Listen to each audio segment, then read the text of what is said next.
को सब बातों की जानकारी कराएंगे, जो जो घटना यहाँ घटी है।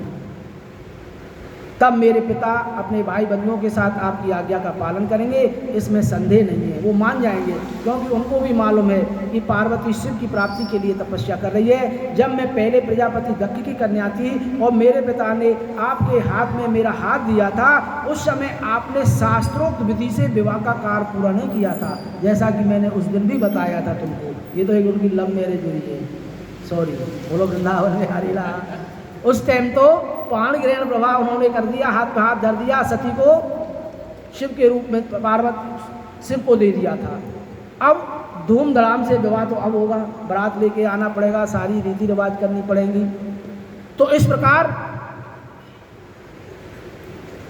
पार्वती कह रही है कि आपने उस वक्त विवाह का कार्य पूरा नहीं किया, अतः उस विवाह में ग्रह पूजन विषय बड़ी भारी त्रुटि हुई थी, इसीलिए तो विघ्न आ गया था कि भाई मैं भी सती हो गई, ये सारा काम विध्वंस हो गया, पिता का भी यज्ञ के आगे विध्वंस हो गया।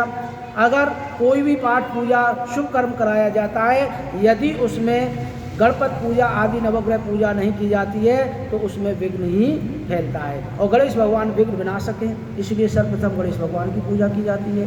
तो पार्वती कह रही है जो ग्रह जनित पूजा नहीं की गई थी ना, उसमें बड़ी भारी त्रुटि हुई थी, इसलिए प्रभु महादेव अब की बार बड़ी तरीका से इस विवाह शादी करना है। देवताओं के कार्य सिद्धि के लिए आप शास्त्रों विधि से विवाह कार्य का संपादन करें। विवाह की जैसी रीति होगी उसका पालन आपको अवश्य करना पड़ेगा। अब ये नहीं है चट मंगनी और पट गया। मेरे पिता हिमवान को अच्छी तरह ज्ञात हो जाना चाहिए कि मेरी पुत्री ने सुकार्य तपस्या की है। पार्वती की ऐसी बातें सुनी भगवान शंकर सदाशिव बड़े प्रसन्न हुए और उनसे हंसते हुए प्रेम पूर्वक वचन दिए।